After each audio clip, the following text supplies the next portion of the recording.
It's the world's most prestigious powerboat racing series. The biggest, fastest and most powerful machines on water, driven and throttled by a team of two, strapped into a fighter jet canopy, taking on the ocean and each other in a battle of guts, speed and stamina. This is Class 1.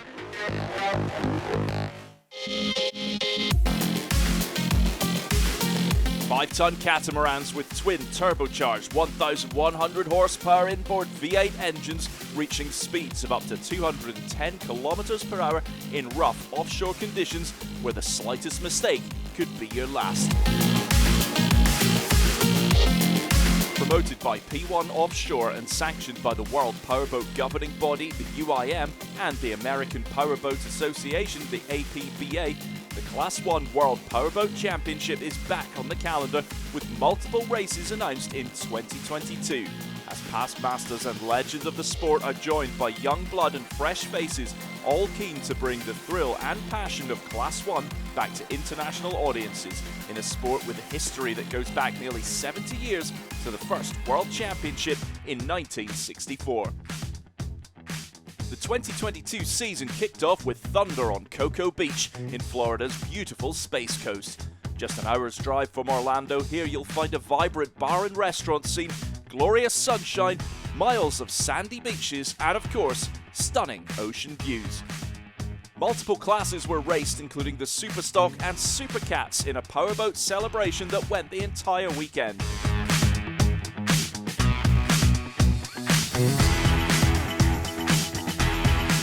Parties, concerts, and some of the best powerboat racing on the planet, and the return of Class 1 was made possible by this man.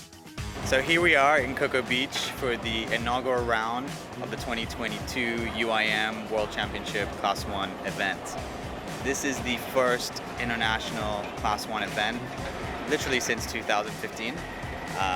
It's been a long time coming. In 2020, we negotiated the rights. We have the rights now for the next 10 years. This is technically year 0, so actually there's going to be 11 years of Class 1 racing, and I think many more. So we're excited. This is the first one. This is it, and it's only up from here.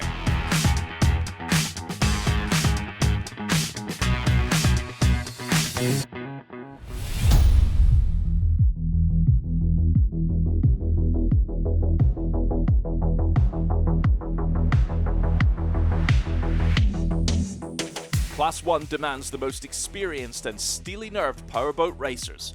One driver and one throttle man who work as a team in perhaps one of the most physically and mentally challenging conditions of any sport. Cockpits are cramped and often very hot.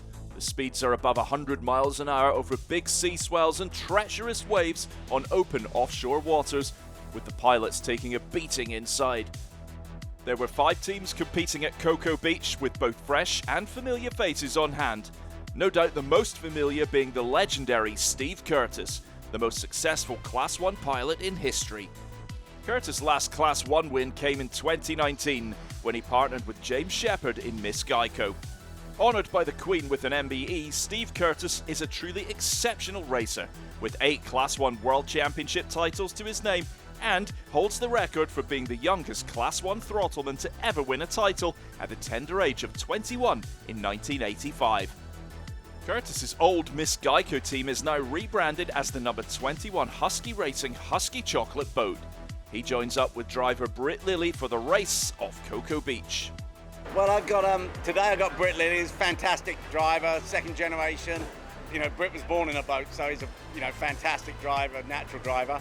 Then I got Travis Pastrana, who's just a lunatic, and just he doesn't care. You can push it as hard as you like. What happens, happens. So I got 2 very good drivers. We got Travis after this race, and probably for the rest of the season. It'd be nice to knock up my 9th title. So yeah, that's what we're going for. You know, we've got a fantastic team, good bunch of guys. Another multiple Class 1 champion is Miles Jennings of the UK. A 5-time world and 12-time British champion who has been racing since the 1970s. One of Jennings' most memorable wins in Class 1 came in Race 2 in Terracina, Italy in 2013, where he won with driver Alfredo Amato in Fendi 8. Driver Miles Jennings shares the cockpit with 27-year-old throttleman Alex Pratt, founder and face of Good Boy Vodka in the 345 Racing's X-Insurance boat. I'm Alex Pratt, and I throttle for boat 345, and we just showed up here at the races, and we're excited to get started. We practiced yesterday, all went pretty good, and we're going to train again tomorrow and kind of get the boat dialed in the rest of the way. We only met last week. Yeah, met on Tuesday, and we're going 140 miles an hour yesterday together. And no screaming or fist pumping yet, so we're good. Yeah, that's great. Though Alex has had a lot of time in, not necessarily with racing bikes before, but obviously he has a lot of big boats as well, fast boats, turbines and so on. So he's pretty familiar with these kind of things. So he's just fitting straight in with this, which is great. So, yep, I think it's going to work really well as a team. There are not one, but two experienced racers for 222 offshore Australia. The legendary Italian throttleman with countless titles and podiums to his name, Giovanni Carpitella, and veteran Australian driver Darren Nicholson. A pair with a combined experience of almost a century, and they were sure to be a force to be reckoned with come race day. We started our new program here in the US in 2019 with this boat. We do all the championship here, and we finished second just for 1 point, but anyway, it was good, it was very nice experience.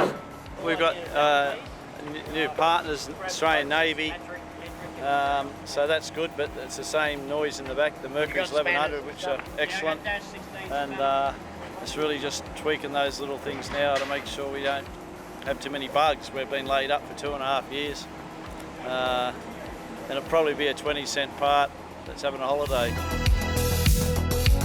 222 offshore were second in the 2019 championship by 1 point and hungry for a win here. Racing an MTI boat was number 16 JBS Racing, the All-American team that boasts Michael Stancombe on throttle and Jeff Stevenson behind the wheel.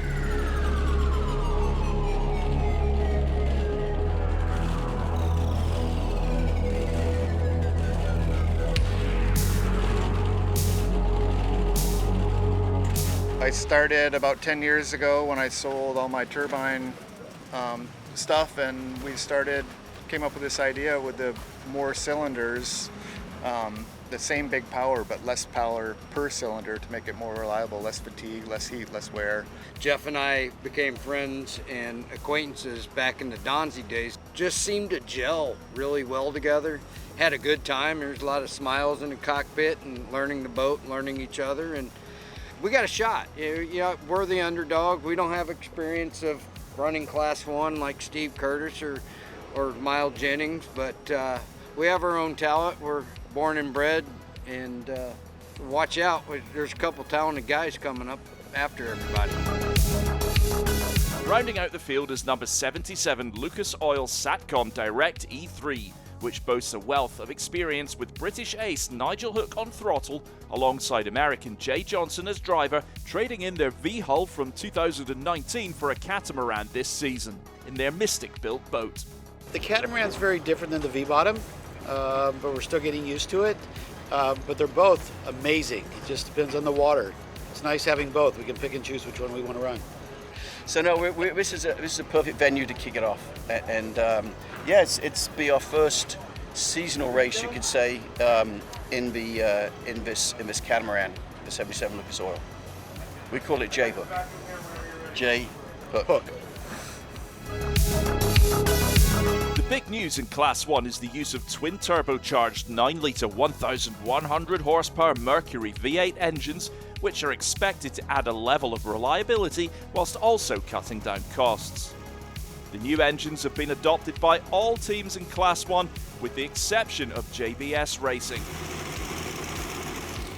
The circuit for Thunder on Cocoa Beach runs along the shore, which gives fans the opportunity to experience the thrill of seeing these boats up close along the entire circuit. It's a 7.5 mile lap with a 3.5 mile straightaway and a sort of quarter mile in each in the turns. And a slight dog leg on the outward leg running in a clockwise direction. So it'd be great for the fans to watch. And a good fun race for us as well. You know, it should be some fast, exciting racing. Cocoa Beach here always throws in a few surprises. Conditions are never flat, even when they say it's calm. Always, you know, the Gulf Stream is so close here that it gives an underlying swell. which is always difficult to predict and work with. So getting the right setup is always quite difficult here.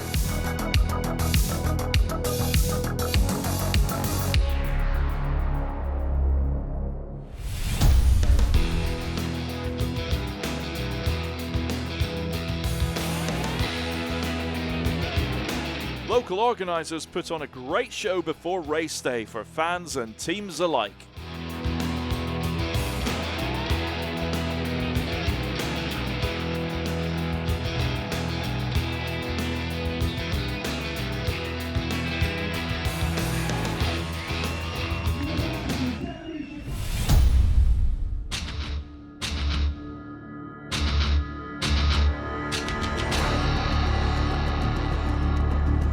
First Class 1 race of the 2022 season was underway. Teams worked on gear and prop setups right to the last few minutes before the race as they assessed changing water and weather conditions. The pole position lineup was determined by a random draw. JBS Racing drew the coveted top spot.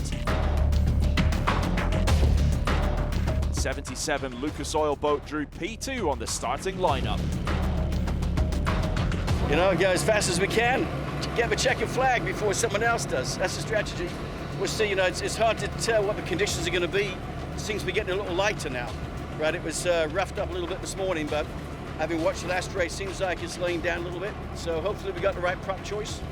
We'll see very shortly. The 345 Racing X-Insurance team were working on their drive shaft in the morning, hustling to get their boat ready in time. In their first ever outing, the new pairing of Miles Jennings and Alex Pratt were keen to get out on the water and make a mark in the first race of the year. We drew third on the pole, so we're right in the middle. So we've got to make sure we don't get squeezed at the start and try and get to the first turn first. See how we get on. Yeah, that's the plan. We got some aggressive gearing, so we want to get up front. To the left of X-Insurance would be Husky Racing. Yeah, we're right on the outside, so we got 222s outside us. So yeah, it's not great, but you know, it's a rough race, so it doesn't matter so much in these conditions. So we're just going to get in, feel it all out, see how everyone else is running, and then, so, you know, we've got 8 laps out there, so we, you know, probably look at doing something on lap 4 or 5. On the very outside with perhaps the toughest starting position was 222 Offshore Australia, with a tough start ahead of them. We started for the last. We dropped the last number of the grid, so we are the last. It's always something to do hard, you know? As drivers entered their cockpits and finished final preparations, teams also had a chance to gauge the conditions during the Superstock race that preceded Class 1. Get a sense of what was in store for them on the circuit that is notoriously rough and unforgiving. It hurts so bad, and it's like bang, bang, bang, 3 in a row, you know? Pain, just pure pain. Race time as the boats made their way from the wet pits and out into the circuit for the 8-lap race on the 7.5-mile circuit for a total racing distance of 60 miles. Crowds lined the shores in anticipation of the first UIM APBA Class 1 World Championship race of 2022, as drivers and throttlemen got their first taste of the challenge ahead as they went into their parade lap to greet crowds, familiarise themselves with the course, warm their engines and get some speed into the rolling start off Cocoa Beach. But that does not sound or look good for 345 Racing as X-Insurance boat slows and then stops on its way out into the circuit. It looks like they won't make it into the race. After the parade lap, the boats line up for the start. As soon as they pass the start-finish line, the race will be on. JBS in pole position has the inside lane advantage. Great luck of the draw, but can they hold on? Boats lining up, seconds to go before the green flag. Green flag and the race begins. The boats floor it. 2,200 horsepower in a drag race to the commitment buoy. 222 Offshore Australia may have jumped the start, which may mean they'll receive a 30-second post-race penalty. With X-Insurance unable to start, the reduced fleet of 4 boats pound through the waves on the long beach straightaway for the first of 8 laps. 21 Husky Racing is trailing as 222 Offshore Australia charge ahead to lead the field from the get-go. Behind Nicholson and Carpitella in the lead boat is Husky Chocolate in second, with a battle for third between the number 16 JBS Racing and number 77 Lucas Oil Satcom Direct E3. And we can see from that beach shot the lead that 222 Offshore Australia has opened with Husky Racing. Nicholson and Carpitella going hard and fast from the start, but keep in mind the post-race 30-second penalty they might have incurred. Looking for the JBS Racing on board, Nigel Hook and Jay Johnson of Lucas Oil are pulling away in third, as Jeff Stevenson and Michael Stancombe in the JBS boat trail in fourth. But the team to catch now is Giovanni Carpitella and Darren Nicholson in the lead boat, 222 Offshore Australia, as they thunder down the circuit with crowds watching on from Cocoa Beach. And as we watch on from the front on board, 222 Offshore Australia are first to the commitment buoy, the first turn of this race. But it's a big turn and 222 Offshore Australia is on the outside as Steve Curtis and Britt Lilly of Husky Racing take advantage to close the gap and see if they can't sneak through on the inside. But Carpitella and Nicholson hold off the Husky challenge, holding on to their lead as they round the turn and enter the eastern straightaway to do the dogleg turn on the other end of the circuit. 77 Lucas Oil is in third position. Hook and Johnson get round the turn without any hiccups, followed by 16 JBS Racing in fourth. It's a very good start for the Husky pairing, which is only temporary. Britt Lilly only in the seat for this first race. But they're working together well as a team, and Lilly had actually raced in the Stock V earlier, jumping out of one boat and into the other. Meanwhile, out in the lead, look at that speed on 222 Offshore Australia, as Nicholson and Carpitella take full command of the race. A very experienced team who have seen and raced it all, and they are masterfully negotiating these conditions and this circuit. Eastern straightaway behind them, 222 Offshore Australia approaches the dogleg and the yellow right-hander. The conditions shift depending on the direction of the boats. Drivers negotiating the waves from every direction on this circuit, constantly adapting. But the heavier and longer Class 1 boats are certainly having a better and easier time of it than the lighter stock and super stock boats that preceded them. And just look at what those waves and bumps feel like in the cockpit. Drivers really getting a beat down lap after lap. Very rough on the body at these speeds. Lucas Oil Satcom Direct E3 in third, going strong with their 2011 built Mystic catamaran that is negotiating these conditions nice and smoothly with its 52-foot length hull.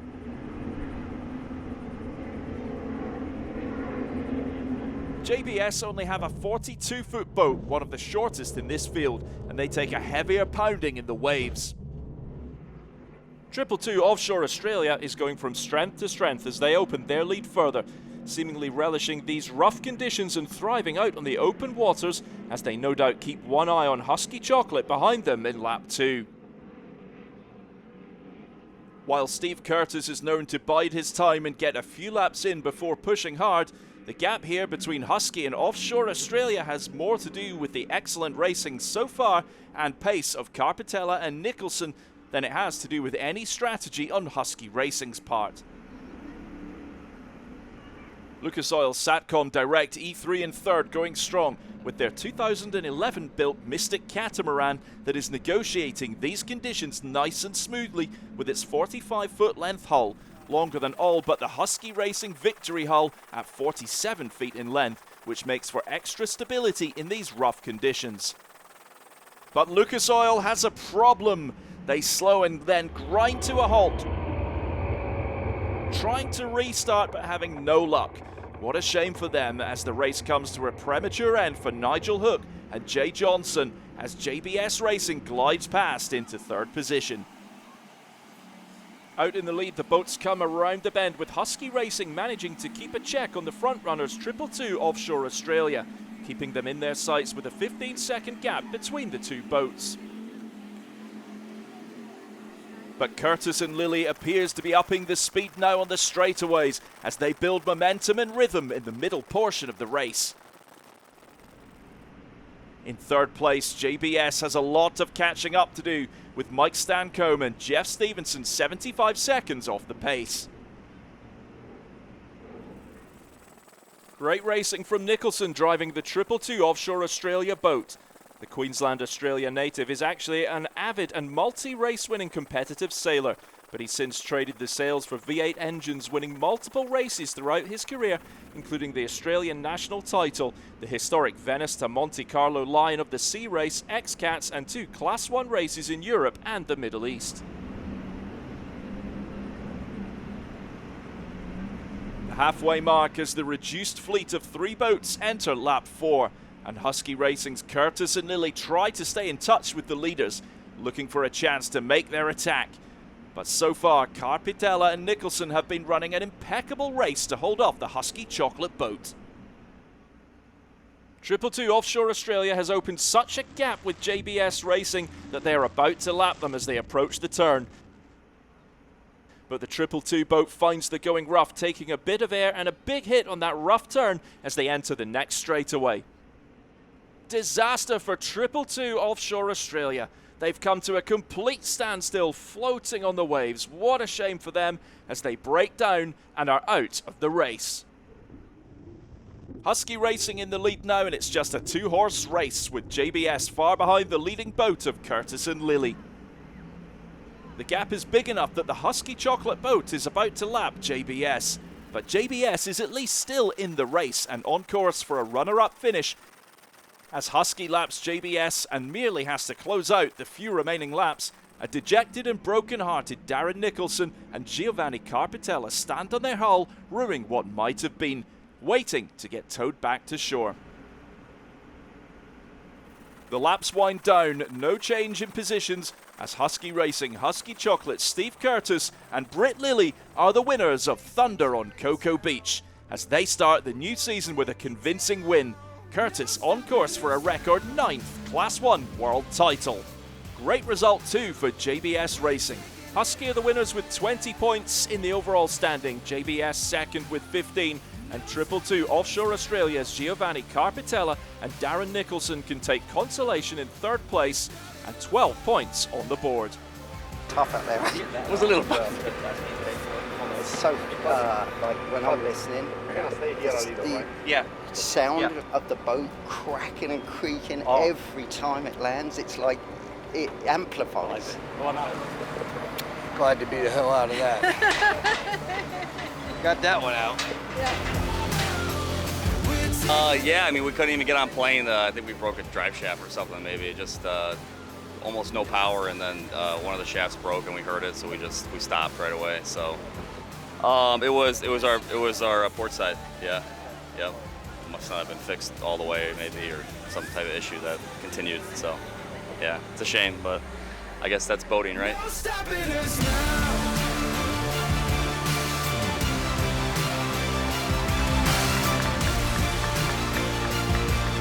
Pretty good down the water.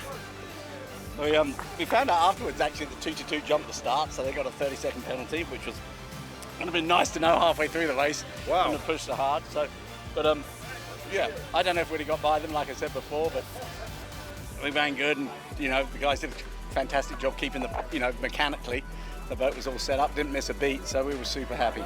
Yeah, well, it was. We started in the stock V class with a win, and win with Steve and Husky. That's been something I've been dreaming about for a long time. So it's a dream come true, and so blessed to be here. It's a day. We finished. But to come first you got to finish. So unfortunately, as Giovanni said, we were coming first, and then we had a breakdown. So this is a race, Sometimes it's for 10 euro pieces, sometimes it's for a big one, but it's a racing. It's a dream come true. Never in my 55 years and 35 years of racing offshore that I thought I would be racing against the Class 1 gentlemen from all over the country and UIM, and then to be here on the podium with Jeff is just spectacular. It's a dream come true. I thank God every day for this opportunity I have, and being with Jeff is like having a little brother.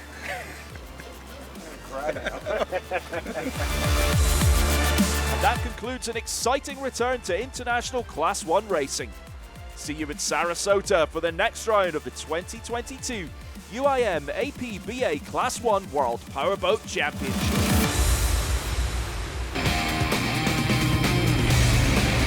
Class 1. This was a lot of focus